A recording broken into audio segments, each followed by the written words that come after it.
Thanks for watching the video. My name's Clint from the Diehard MMA Podcast, and you can catch the replay of this entire video over on odds.com. Click the link below to go check it out, and let's make some cash.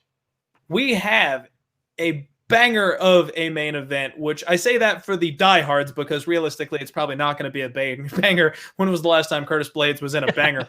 Curtis Blaydes taking on Derrick Lewis. We've got 14-2 Blaydes, whose only losses have come to the once and future King Francis Ngannou, taking on Derrick the Black Beast Lewis. That is a one-punch knockout threat throughout the entire fight, who's 24-7. Curtis Blaydes fights out of Elevation Fight Team. He's always got that never-ending gas tank, chain grappling, does not give up on that takedown. His striking has come a long way, very improved in his last couple of fights. He sets a grinding pace and either puts his opponent on the mat or pins them up against the fence. Brutal ground and pound, nice elbows if he wants to when it's down there. And we've got Derrick Lewis, who has what I call the fuck you get up game. You cannot hold this man down. He gives up the takedowns, no problem. But if he was going to ever pretend that wrestling or jiu-jitsu didn't exist, he's the freak of nature who actually can, because he just stands up with a 265-pound man laying on top of him. He's so hard to hold down. Problem with Derrick Lewis is that he's low volume.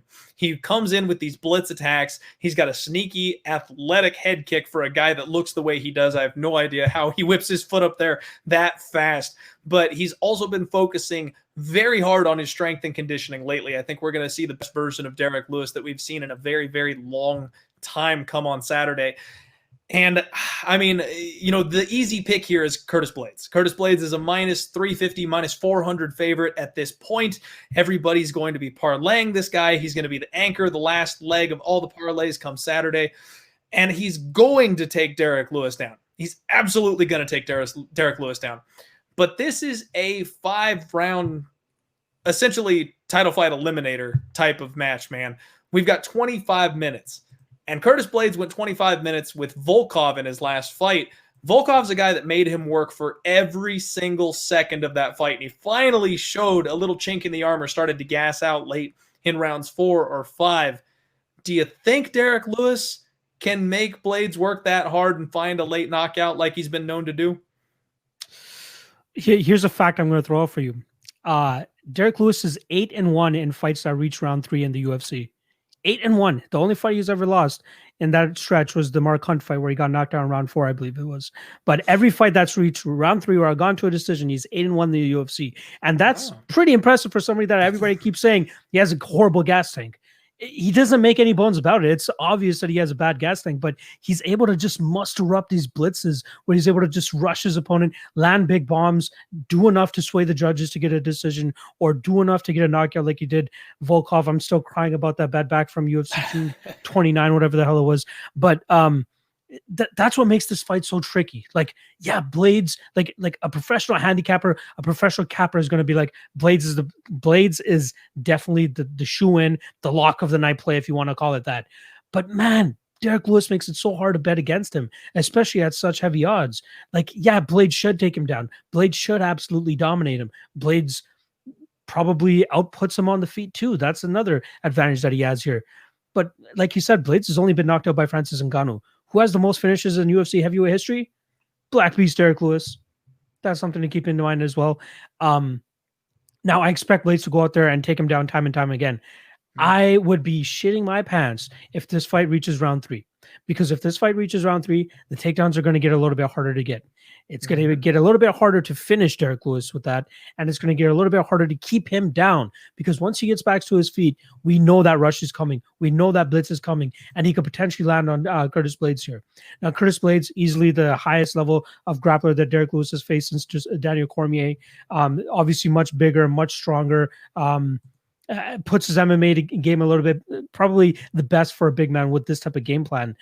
But man, I am not at all comfortable placing minus 345 on Curtis Blaydes here. Again, it seems like a prime spot where cappers will be like, skill for skill, for everything that we've seen on tape, Curtis Blaydes should be the shoe-in to win here. But I don't feel comfortable at all. If I have 5 units on Curtis Blaydes at minus 350 stepping into that cage, I would be shitting myself because I don't know if Absolutely. Derrick Lewis is going to be landing that bomb or not. And that's enough to scare me off this bet. The only bet that I'm confident, or not confident, but like comfortable with placing here is maybe even just half a unit on Derrick Lewis inside the distance, which is plus 350. Because personally, I don't see it going the full 5 rounds. I think if it hits rounds 3, 4, and 5, this fight is going to take place long enough on the feet that Derrick Lewis is going to be able to find a big enough bomb to put Curtis Blaydes on his butt. And probably one of my favorite moments of the year, all year, was John Anik trying to interview Curtis Blaydes after that 5-round war. War or fight, I should say, against Alexander Volkov, and it looked like Curtis Blaydes was just about to faint right on the spot. Dude, so he couldn't stay on his feet. He's like blinking and like just trying to talk about his next. I'm like, John, just stop this. Like, bring the man a chair. Yeah. Exactly. Get the man a chair. Get the man a stool or something like that. But man, like again, so for a pick, I'll pick Curtis Blaydes. He has all the tools to win this, but I think his win condition is rounds 2.5 rounds. Rounds 1 to midway through round 3. After that, I think it gets very difficult because if Lewis lands the shots that Volkov was able to land in rounds 3, 4, and 5, Blaydes is going out. I don't care what anybody says. Blaydes is going out. Shit all you want on his cardio. Yeah, he has bad cardio, but he has this weird thing about him where he's able to muster up enough strength to go out there and throw bombs. Most guys, they do it. They'll throw like 1, 2 bombs, but Derrick Lewis just bull rushes forward with all the force that he has, and he manages to hit most opponents. Just as Alexander Volkov, who 6'7", you know what I mean? He still reached up there and managed to knock that tower down. You know what I mean? So I'm not comfortable at all at Derrick Lewis on minus 350 here. I won't be parlaying him. I'm going to stay away from this fight other than maybe Lewis inside the distance, just a little bit of a sprinkle, because if Blaydes goes out there and just wrestle fucks him and actually gets a finish in the first or second round, everybody's going to be like, I told you so. Just as I would have said, I told you so to myself. But I'm not risking minus 350 to find that out. So I like, if you do like Curtis Blaydes, I would much prefer you bet the inside the distance on Curtis Blaydes at minus 130. That's a better line. That's a much better line. That's the spot people should be aiming for. However, I'm going to be the ballsy guy over here. I'm going to take Lewis to win inside the distance, plus 350. I'm happy with that.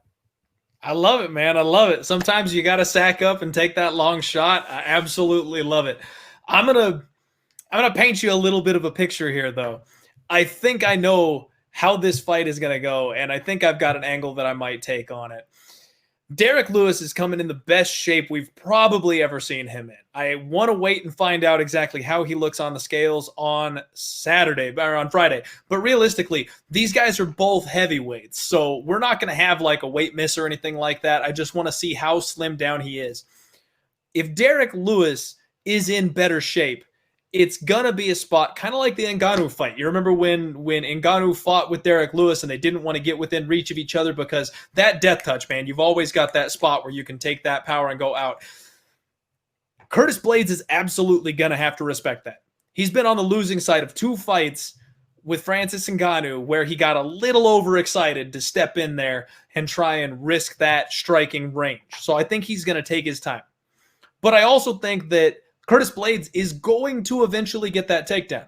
Now, we talked about the fuck you, get up style of Derrick Lewis. I think that Curtis Blaydes is a guy who relies on his ground and pound. Derrick Lewis has only ever been submitted one time, and that was by the great Daniel Cormier, a guy who knows how to work his chokes. Curtis Blaydes is a TKO man. He doesn't choke people out. He has 0 submissions on his record. He's going to look to beat Derrick Lewis up on the floor, but you know what he's got to do before he can do that? He's got to get him tired. Derrick Lewis, in shape, motivated, is not going to get tired in the first couple of rounds. I think we see a relative stalemate, a slow-paced fight on the feet. Blaydes will get the takedown. Lewis will stand up.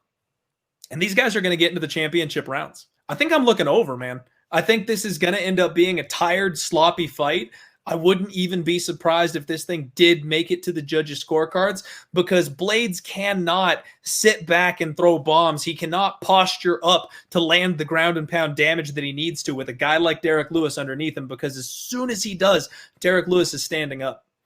And there is the threat of the late knockout by Derrick Lewis. That guy carries his power way late. Once upon a time, I actually cashed a ticket on Derrick Lewis against Alexander Volkov when he knocked him out with 1 second left in the clock at the end of a 15-minute fight, a ticket I did not deserve to cash. I got that money.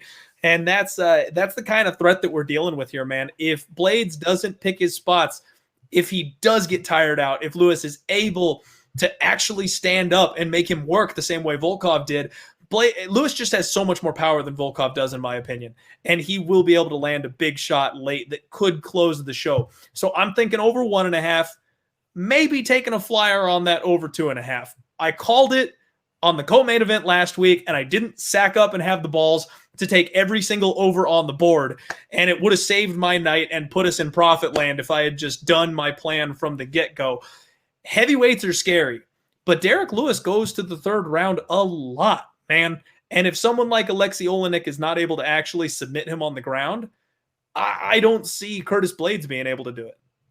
Personally, I think Olenek showed poor fight IQ in that fight, though. Like, agreed. To continuously go after that scarf hold over a guy who literally has no neck is probably one of the worst things you could do. You know what I mean? I wish we saw a little bit more diversity from Olenek's submission attack there. But maybe then again, he didn't want to risk, transitioning to a different guard or something like that to potentially let Lewis back to his feet. So I kind of get that as well, too. Now, it seems like the complete homer bet to say Derrick Lewis here. Like, there's no real method to his madness other than just fuck it, let's get up. You know what I mean? Like, you can't break anything down technically about Derrick Lewis. So it seems like a hell of a homer bet to be like, I'm picking the guy that knocks everybody out. No, but there is a bit of a method to the madness. There is a little bit. Like, again, you don't have to be the brightest guy to go out there and be like, yes, Curtis Blaydes is the much more talented fighter here. But MMA is not about who is the most talented fighter. It's about who can get their hand raised at the end, right? Just whether it's a knockout, whether it's a decision, whatever the hell it is. I believe in Derrick Lewis's durability. I believe he'll be able to withstand the possible TKO Blaydes that might come through. But I see this going probably third, fourth round KO for Lewis. Round 3 right now for Lewis, we got plus 2,200. Round 4 Lewis, we got plus 2,800. So I know you like those sprinkles, baby. That's what we're doing here. That's what we're doing here. I like it. And Joel, yes, Blaydes did KO Alistar Overeem from the guard, yeah, but he did it in the third round. I think this fight is going to look the same as a lot of these guys. I think this one's going to round 3 or round 4, man. So I don't know if I'm going to pick a side. Blaydes should get the win, but I can see absolutely how Lewis is live, and I think I just want to see these guys get to a third round and cash a ticket that way. Maybe an easy way for me to not pick a side. Dude, I'm telling you, it seems like now that we've gone through the entire card, we're going to have a low volume of bets this weekend. It's just confirmed that for us. It's going to be a fireball heavy weekend for me because there's just not going to be that much I'm sweating as far as betting tickets goes. But we've got a lot of week left. We got a lot of other people out there who know what they're doing that are going to break these fights down. Maybe somebody can talk me into something. As always, give me a follow over on Twitter at Diehard MMA Pod. When I make my first move on this card, I will be tweeting it out. That's where you'll find out where I'm actually confident enough to put my money where my mouth is. My man, Manpreet, thank you for joining me on the show this evening. I appreciate you and your time. The floor is yours, my friend. If you want to go ahead and give any shout outs or let the people know where they can find you, you go right after it.